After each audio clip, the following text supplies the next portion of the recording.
Toda la Biblia es inspirada por Dios.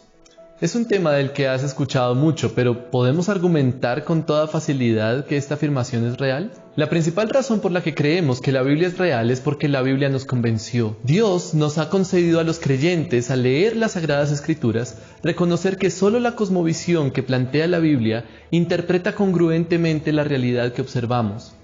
Mientras que todas las demás cosmovisiones, como el ateísmo, el budismo, el relativismo, etc., tienen contradicciones. Otro argumento muy útil es el siguiente. Este razonamiento es fácil de recordar y consiste de 3 eslabones. Primero, Jesús afirmó que la Biblia es la palabra de Dios. Segundo, Jesús demostró quién dijo ser. Tercero, por tanto debo creer que la Biblia es lo que Jesús dijo que era. R.C. Sproul resume este argumento en su libro Cómo defender su fe. La Iglesia cree que la Biblia es más que básicamente confiable, porque esa fuente confiable nos informa que Jesús enseñó que la Biblia no es solo generalmente confiable, sino que es completamente confiable porque es la misma palabra de Dios. Además dice, lo que intentamos convalidar, el origen divino de la Biblia, no se asume en la premisa de nuestro argumento. Todo lo que necesitamos hacer para comenzar es reconocer que como mínimo las narrativas de la Biblia son básicamente documentos históricos confiables. Las narraciones en el Nuevo Testamento son históricamente confiables. Nos hablan de Jesús y lo que Él enseñó. Entre lo que enseñó destaca la doctrina de que la Biblia es infinitamente más que documentos confiables. Desarrollemos brevemente estos 3 eslabones. 1. Jesús afirmó que la Biblia es la palabra de Dios. Algunos de los muchos pasajes de los Evangelios en los que Jesús afirmó la autoridad del Antiguo Testamento. Si llamó dioses a aquellos a quienes vino la palabra de Dios y la Escritura no puede ser quebrantada.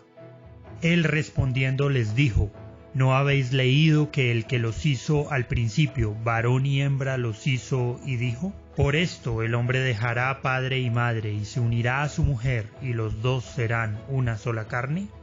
No penséis que he venido para abrogar la ley o los profetas, no he venido para abrogar sino para cumplir. Porque de cierto os digo que hasta que pasen el cielo y la tierra, ni una jota ni una tilde pasará de la ley, hasta que todo se haya cumplido. Pero más fácil es que pasen el cielo y la tierra que se frustre una tilde de la ley. Entonces él les dijo, oh insensatos y tardos de corazón para creer todo lo que los profetas han dicho. ¿No era necesario que el Cristo padeciera estas cosas y que entrara en su gloria? Y comenzando desde Moisés y siguiendo por todos los profetas, les declaraba en todas las escrituras lo que de él decían, invalidando la palabra de Dios con vuestra tradición que habéis transmitido, y muchas cosas hacéis semejantes a estas. Jesús una y otra vez afirmó la autoridad de todo el Antiguo Testamento, su inerrancia, su rigor profético, unidad y suficiencia. 2. Jesús demostró ser quien dijo ser.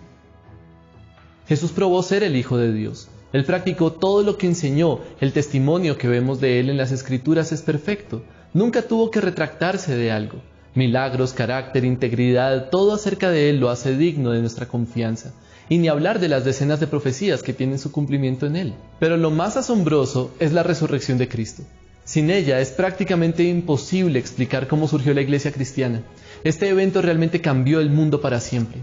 Algunas evidencias de este hecho es la transformación tan radical de sus discípulos, quienes incluso llegaron a dar la vida por el Evangelio. También tenemos la conversión del apóstol Pablo, relatada en el libro de Hechos, y el dato de que cientos de personas vieron a Jesús resucitado, a las cuales se les podía preguntar. Después apareció a más de 500 hermanos a la vez, de los cuales muchos viven aún y otros ya duermen. Alguien podría decir, la resurrección simplemente no pudo haber pasado. Me niego a creer eso. Pero no olvidemos que en el primer siglo la gente pensaba exactamente lo mismo. En aquel entonces decir que alguien había resucitado era una declaración extraordinaria y que costaría caro. Los discípulos de Jesús sabían eso y dieron sus vidas por la verdad. 3. Por tanto, la Biblia es lo que Jesús dijo que era. Si Jesús es el Mesías, el Hijo de Dios, entonces yo debo y necesito creer lo que Él dijo, y Él afirmó la autoridad de las Escrituras. ¿No es entonces la Biblia el libro más importante en todo el mundo?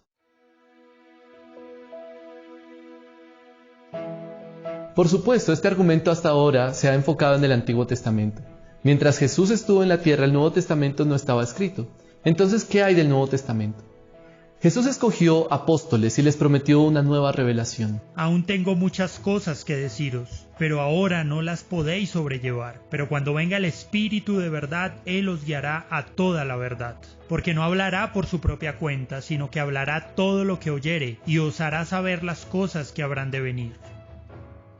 Él me glorificará porque tomará de lo mío y os lo hará saber. Todo lo que tiene el Padre es mío, por eso dije que tomará de lo mío y os lo hará saber. Ella está en el Nuevo Testamento. Cada libro del Nuevo Testamento fue escrito bajo la autoridad apostólica, ya sea por un apóstol o por alguien estrechamente vinculado al ministerio apostólico. Así el Nuevo Testamento también es señalado en última instancia por Jesús como la palabra de Dios. Los apóstoles, quienes también hicieron milagros por el poder del Espíritu Santo. ¿Cómo escaparemos nosotros si descuidamos una salvación tan grande? La cual, habiendo sido anunciada primeramente por el Señor, nos fue confirmada por los que oyeron. Testificando Dios juntamente con ellos, con señales y prodigios, y diversos milagros y repartimientos del Espíritu Santo según su voluntad.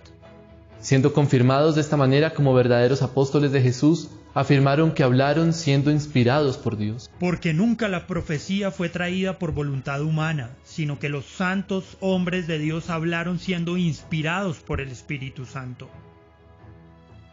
Pablo enseñó que la doctrina apostólica venía directamente del Espíritu Santo. Lo cual también hablamos, no con palabras enseñadas por sabiduría humana, sino con las que enseña el Espíritu, acomodando lo espiritual a lo espiritual. De hecho, el apóstol Pedro coloca los escritos de Pablo a la misma altura de los escritos del Antiguo Testamento. Y tened entendimiento de que la paciencia de nuestro Señor es para salvación, como también nuestro amado hermano Pablo, según la sabiduría que le ha sido dada, os ha escrito. Casi en todas sus epístolas, hablando en ellas de estas cosas, entre las cuales hay algunas difíciles de entender, las cuales los indoctos e inconstantes tuercen, como también las otras escrituras, para su propia perdición. Incluso en 1 Timoteo 5, el apóstol Pablo cita Lucas 10, afirmando que ese evangelio también forma parte de las escrituras. Un llamado a atesorar la palabra de Dios.